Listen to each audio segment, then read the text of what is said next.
Welcome to The Complete Works, an official podcast of FilmBook. The Complete Works is a podcast that delves film by film into the filmography of a Hollywood actor, director, writer, or composer. Hello, everyone, and welcome to the Complete Works podcast, a film podcast brought to you by FilmBook. My name is Doug Hess. If you're tuning in to the Complete Works podcast for the first time, what I do on this podcast is discuss a specific movie from a film actor, actress, director, or composer's film career. I'm currently working my way through Tom Cruise's career. In this episode of the Complete Works podcast, I'll be discussing the film The Outsiders. Find more information about the Complete Works podcast on FilmBook, that's film-book.com, by using the search term The Complete Works. If you're listening to this podcast on Apple Podcasts, Spotify, or another podcast service, please rate and review this episode. If you're listening to this podcast on YouTube, please like our video, subscribe, consider becoming one of our patrons on Patreon at patrons.com/filmbook. Your support helps us create more engaging content. And as I mentioned, we are going to be looking at Tom Cruise's career with the film The Outsiders. And so just to kind of give you a quick update about this film, it was released in 1983. It runs for about an hour and 31 minutes. The director is Francis Ford Coppola from The Godfather, Apocalypse Now, etc. films. And it was based on a novel by S.E. Hilton in terms of that. And then, like I said, it was released on March the 25th, 1983. So before I start diving into this film, just want to give you a little quick plot storyline when it comes to The Outsiders. So it's set in the 1960s in Tulsa, Oklahoma, where you have two sides. It's the preppies versus the greasers. In terms of that, and the youth on each side form a gang with these two different camps. You have like I said, the greasers versus the wealthy kids, or the South Side gang. The two sides use any opportunity to basically get at one another in the process whenever they meet. So there's constantly a little bit of friction there.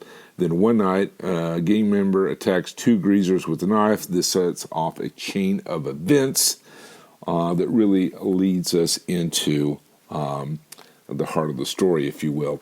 Now, what I found very interesting about this film is, I've read the book, so how I came about this film many moons ago, it was a book that we had to read when I was in high school, The Outsiders, and then after we ended up reading the book and discussing that in class, then we had to watch the film.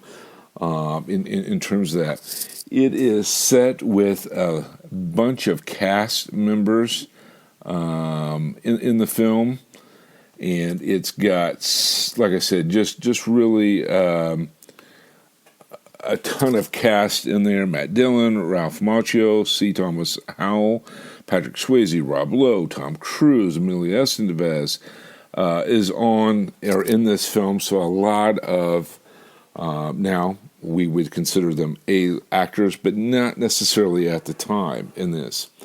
So what did I think about the film overall? So I thought it was a good film. Like I said, I have had the pleasure of reading the book and watching the film as well.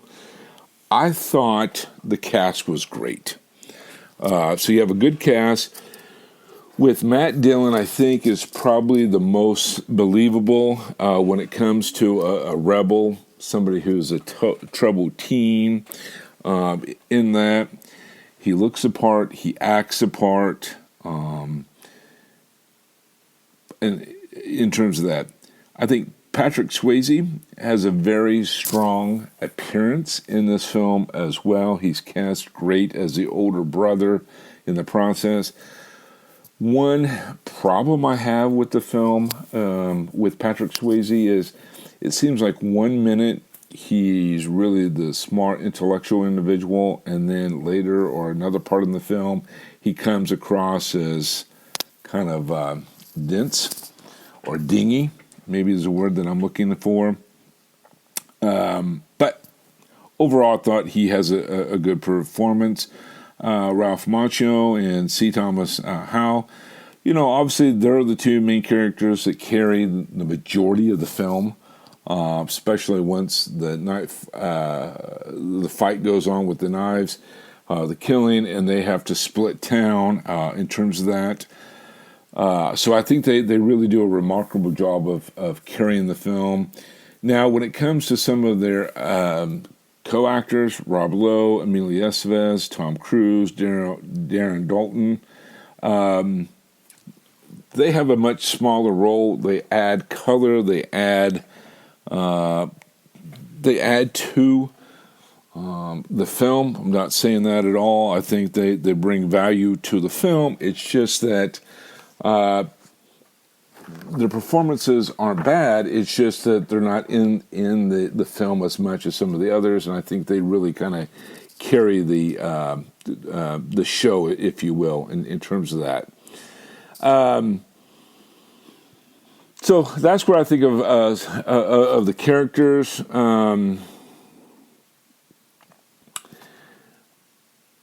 I guess one of the parts of the film, I'm just trying to think here in terms of with the review, is that I think it does a great job being filmed on location in Tulsa. I think the cinema is great in terms of that. The thing that maybe some of the dialogue was a little weak. There's several times where you just get a "yeah, man" in terms of a dialogue. I thought that could have been a little bit stronger. Some of the dialogue that was taking place in the film The Outsiders. But overall, I thought that was fine. I'm kind of torn when somebody says, "Yeah, man." I'm trying to put myself back in the 60s and see if that was more of a realistic dialogue or if that was just Hollywood doing what Hollywood does in terms of that. So I'm a little torn with that. The other interesting part is to see the interpretation of Gone with the Wind, where C. Thomas Howell is reading the book, Gone with the Wind. I thought that was kind of an interesting part. I've got mixed emotions about that. A teenager reading such a powerful book. But the flip side of that is it also makes me think that, yeah, this is a kid that wants to kind of get out of the situation that they're in and trying to make themselves a little better. And so I was a little torn on that. But I think as I thought and reflected as I got ready to do this podcast, I thought, yeah, it probably does fit. At first, I didn't think it was, or it did. But the more I thought about it and reflected, I thought it did. We talked a little bit about some of the characters already in the film and how they had an impact. Again, Matt Dillon, I'm going to say, does a very convincing job as a rebel, a troubled kid, etc. Patrick Swayze, like I said, has a great performance. Very talented actor. My only problem with that is I think his character wasn't fully developed in the sense because I felt like it was giving lines that were contradicting one another. 1 minute he was supposed to be this intellectual older brother, and the next minute he was kind of a goofy individual. Ralph Macchio and C. Thomas Howell, like I said, they really carry the majority of the show, and when it's just those two and they're out in the church and they go and they pick up the kids in the burning church, they save the kids, and then when Ralph Macchio's has got third-degree burns, laying in the hospital, literally dying, I thought his portrayal of an injured individual with severe burns was great. And then, like I said, Emilio Estevez, Tom Cruise, Rob Lowe.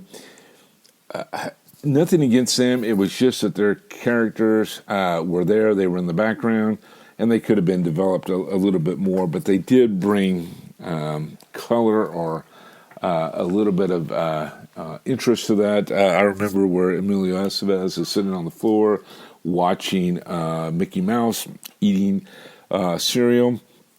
It was believable in his performance, but he was just there for background noise, if you will. And it would have been nice to see some of these developed a little bit more.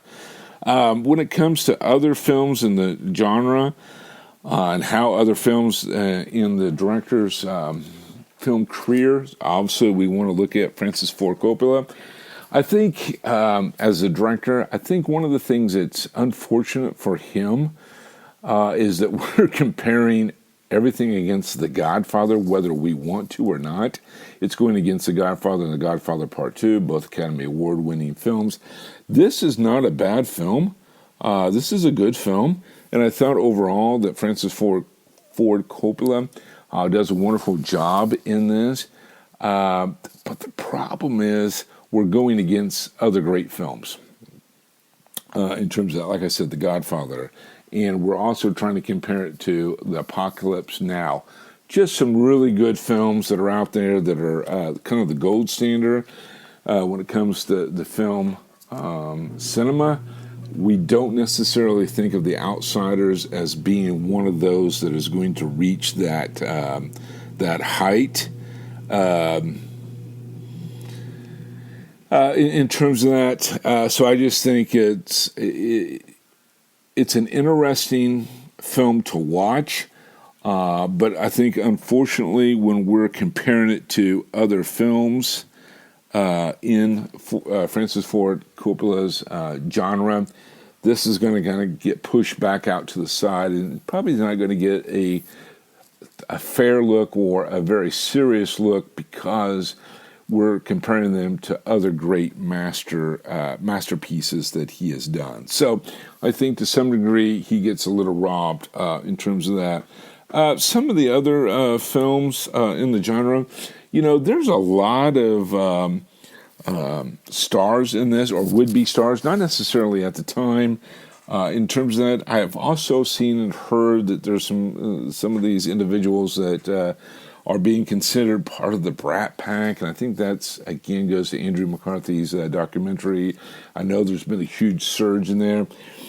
Maybe two, Rob Lowe and Amelia Estevez is probably the two that I think are the two that are the Brat Pack individuals in there for me, but none of the others really fit that category. Again, is that fair? Is that a fair overview? Maybe it is, maybe it's not. In terms of that, but some other of the films that's out there, I thought, when you think of some of these actors, like Ralph Macchio, I think he does a great performance here in The Outsiders, but it's later on that I think he is probably more remembered for with The Karate Kid. My Cousin Vinny, and I think something like The Outsiders gets overlooked. In terms of that, Patrick Swayze, I think you go with films like Dirty Dancing, Roadhouse, are films that, again, I think get more Ghost, are films that get more play for him other than The Outsiders, Rob Lowe. I definitely Tom Cruise, Amelia Estevez. I think of The Breakfast Club with Emilio, Mighty Ducks, Young Guns. And my point with all of these are other films come to mind, even though they have solid performance in The Outsiders. I really think other films come to mind instead of this film. And so, we can take that one of two ways. Is that because they've done such a great job of being an actor that we look at our favorites because they're more recent? Or do they do more of a mediocre performance? I just think it's because it's so early in their film careers for most of these. They put in a very solid performance, but the films like this get overlooked from time to time. Is it a good film overall? Absolutely. And as I do every week, we will wait to the very end, and I'll give you my scale 1 to 10, 10 being great, 1 being terrible in terms of that. But overall, is it a great film? No, I don't think it's a great film. I think it's a good film. I think it's got some solid acting in it. And sometimes I just wonder if we say it's a solid acting bit because we know these individuals later on in their career. We know somebody like a Tom Cruise being a superstar. We know Patrick Swayze. We know Matt Dillon. We know Ralph Macchio, what they do, Rob Lowe, etc., Emilio Estevez, etc. And so do we sit here and basically judge films early on based on future performances? I think maybe we're probably a little guilty with that. But I think it was a good film. I don't think it's a great film. I think it's a good film. And something that's well worth reading the book. I would encourage you to do that. Also would really encourage you to rewatch this film. Like I said, it came out in 1983. It's been, 40-some years. And I think this is probably a film that a lot of people liked at the time. We forget about it because we're competing against some of the other major films that's out there. And with the way that streaming is and with video on demand, etc., I think this is just one of those films that people should go back and rewatch and just really decide why we fell in love with some of these actors. And it was because of their early performances that sets them up for success down the road. So I think the chemistry of all these actors that would go on to be high-power actor, A-list actors, even early on, the chemistry was there. I don't think anybody was overacting or... I think there was a lot of true talent there. Obviously, you have somebody like Francis Ford Coppola, who is the director, so he is solid. He knows how to bring out the best in individuals. In terms of that, the dialogue, for the most part, I would say pretty good. I'd give it like an 80%, maybe even an 85%. I just thought there was some cheesy lines in there. The other thing is, what I think is really remarkable, you start with The Outsiders, but you see it in like 85 with Red Dawn. There's a lot of these other actors, they're in other films together, and that chemistry, I think, starts here with The Outsiders, and we see that later on in other films. C. Thomas Howell, Patrick Swayze, they're in Red Dawn together. I think that was, in 85. And so I just think that chemistry is there in terms of that. And again, Ralph Macchio and C. Thomas Howell, they're carrying a good portion of the film, but just the two of them when they're away. And I think that chemistry works. And them to be able to carry on, not by themselves, but as a duo, that portion of the film, I think that would have been hard for some others, but their chemistry works right there when you have Ralph Macchio and C. Thomas Howell in terms of that. Some of these other characters like Tom Cruise, Emilio Estevez, again, good performances. They were just in the background to add color, to add noise, and I don't mean noise in a negative way. They're a second tier actor in this particular film background, but they help support the film in the process. And like I said, Matt Dillon is probably the most believable. Not that the others aren't great, but just being a troubled kid. I just think that I don't think he's a troubled individual. But for some reason, he is able to bring that out And I think that's just really what makes the film so good. It's just these characters that are there that bring depth to a part that really carries everything else in the process. Okay. Well, let's look at some of the box office process. So it was budgeted for approximately $10 million. They grossed here in the U.S. and Canada a little over $25 million. Opening weekend in the U.S. and Canada, just a tad over $5 million, and it grossed worldwide a little over $25 million. So not bad for a $10 million investment in terms of that. So no major awards to speak of. The soundtrack, again, it was fine. Again, just not something that really spoke to me or was worth mentioning here on the podcast. Again, that's not necessarily a negative for them, but just, again, something I thought I would bring up. Now we come to the part that hopefully you really enjoy as much as I do, and that is looking at some of the trivia in this. So, Francis Ford Coppola received letters over the years from fans of the novel, many expressing disappointment that several key scenes of the book were omitted from the film version. Several years later, Coppola's granddaughter was reading the book in class and was able to watch the film with her classmates. Feeling embarrassed, Coppola cobbled together what would eventually become his director's cut, The Outsiders, the complete novel. I do have a little bit of a beef with some of the fans criticizing this. It is so hard to put a novel and make it into a film, because there's so much that is there and you only have so much time. I mean, this film's an hour and a half. The book's, I don't know, kind of decent. I don't remember how many pages off the top of my head.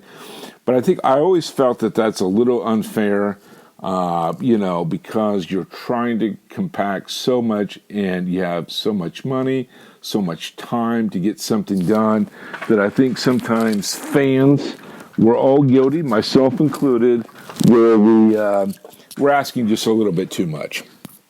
So that's just my 2 cents. Emilio Estevez and Tom Cruise were childhood friends before the film and showed up to the audition together, both receiving starring roles. Some of the then unknown members of the cast did not get along with Leif Garrett, who was at the time was probably the most famous member of the cast. In the scene where Ponyboy, Johnny, and Two-Bit are walking to Johnny's house, a hat flies into the background. Two-Bit picks it up and says, "Look, I have a new hat," and walks away. The hat belonged to one of the camera operators who lost his hat when a large fan accidentally blew it off in his head. Coppola said to the cast earlier that he did not want to stop rolling no matter what, so the hat is still part of the movie. Interesting on that. As we said, the film is based on a popular book among junior high and high school students. As I said at the beginning of the podcast, it's something I had to read in high school. A high school class in Fresno, California, was responsible for Francis Ford Coppola making the movie. The class voted Coppola as the director. They would most like to see directed film for the book. The school sent a letter and a copy of the book to Coppola. He read the book and the letter and was so moved, he made this movie, excuse me, in 1983.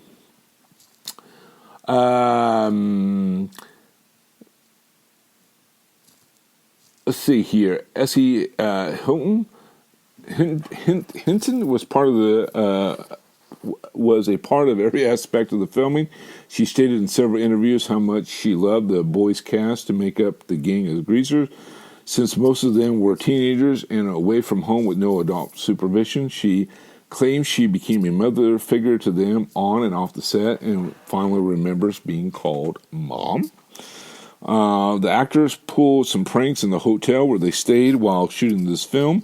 Several years later, Tom Cruise was introduced to someone who said he was working at the hotel where Cruise and the rest of the cast stayed while they shot the film. The first thing Cruise said when he heard that was, "I am sorry." Over 30 minutes was cut before release due to the movie executives fearing it was too long and a chance of upsetting fans of the book, making the movie 91 minutes.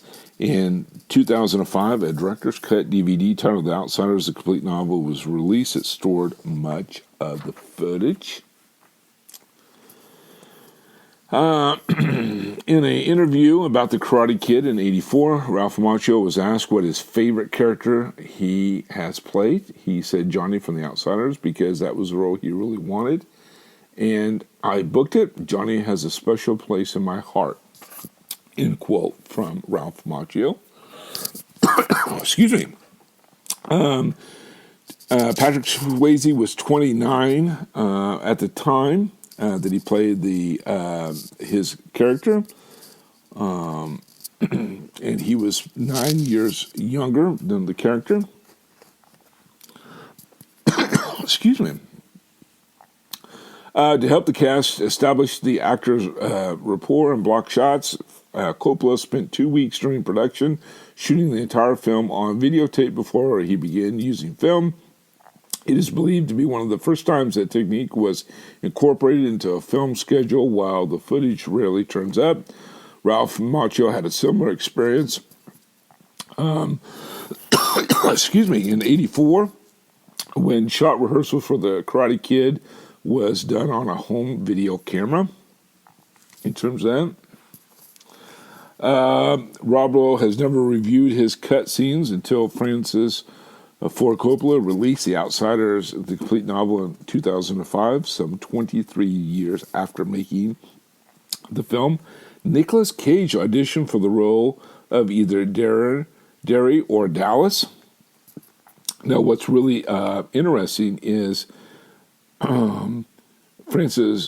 Nicolas Cage is the nephew to Francis Ford Coppola. Just want to let you know that. Ralph Macchio read The Outsiders when he was in the 7th grade. He also said that Johnny was one of his personal favorites. In terms of that, Two Bit's real name is Keith, for those that would like to know in the book. S.E. Hinton chose Matt Dillon for the role of Dallas Winston after seeing him in Tex, the film Tex in 1982.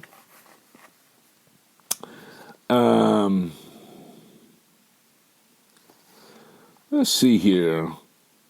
Mickey Rourke auditioned for the role of Derry, but Francis Ford Coppola felt that he was not the right fit. Coppola did use him for the next film, Rumblefish, '83. However, Sarah Jessica Parker turned down the offer to play Sherry. Val Kilmer was offered the role of Ponyboy, but he turned it down due to a theatrical commitment. See here. This was Tom Cruise's only film of '83 in which he did not have a starring role. The others are Risky Business, Losing It, and All the Right Moves. It also his last supporting role in the film until Magnolia in 1999, which was his final film of the millennium. Let's see here. I did already say that Patrick Swayze and C. Thomas Howell would reappear together in Red Dawn, '84. I think I said '85. I correct myself. It was '84 in Granville, USA, in '84 as well. Matt Dillon and Emilio Estevez are the only actors to have appeared in several movie adaptations to S.E. Hinton novel, a total of 3 films for each actor. Dillon appeared in Tex, The Outsiders, and Rumblefish, while Emilio appeared in Tex, The Outsiders, and That Was Then, This Is Now. The movie playing at the drive-in is Beach Blanket Bingo. Judd Nelson was considered for the role of Dallas. Emilio Estevez and Tom Cruise wouldn't act together again until Mission Impossible, 1996. Adam Baldwin was tested for the role of Dallas. So, just a few trivia that we thought you might find a little interesting when it comes to The Outsiders from 1983. So here we are at the part of the podcast where I am really going to give you my thoughts. So on a scale of 1 to 10, 1 being terrible, 10 being great, I'm going to give this a 6.5 on my scale. I do think it's one that you need to do two things with. One, make sure you read the book if you haven't read the book. I think it's a great novel for you to read. And number two, if this is a film you've seen or you haven't seen it in years, I would strongly encourage you to go back and watch. Go back and watch it. I think you'll really enjoy it. It's a 6.5. Just trying to be honest with everybody. The reason I give it a 6.5 out of a 10 is that I think sometimes our emotion gets the best of us. And so we're judging some of these films on what an actor or actress does later in their career. We want to have a fond memory of what they did early on. It's wonderful acting. I don't want to take anything away from anybody. It's just that, I want to be honest to myself and not let my emotions get in the way. So I'm going to give it a 6.5 out of a 10. I think it's something that you definitely need to check out if you haven't already. Or if it's been several years since you've seen it, I think you're going to find it well worth your time to go back and watch that. So thank you for listening to this episode of the Complete Works podcast. Be sure to like this episode and subscribe for future episodes. You'll find FilmBook on all major social media networks, so give us a follow. You can find more information of my work on FilmBook's official website, which is film-book.com. Just search for Doug Hess or The Complete Works. You can also find me on Twitter, Instagram at HessDoug14. Tune in next time when I review and analyze the next Tom Cruise film. Thank you for listening, and we will see you then. Thanks for listening to The Complete Works. Find more of The Complete Works on FilmBook, on your favorite podcast service, and on YouTube.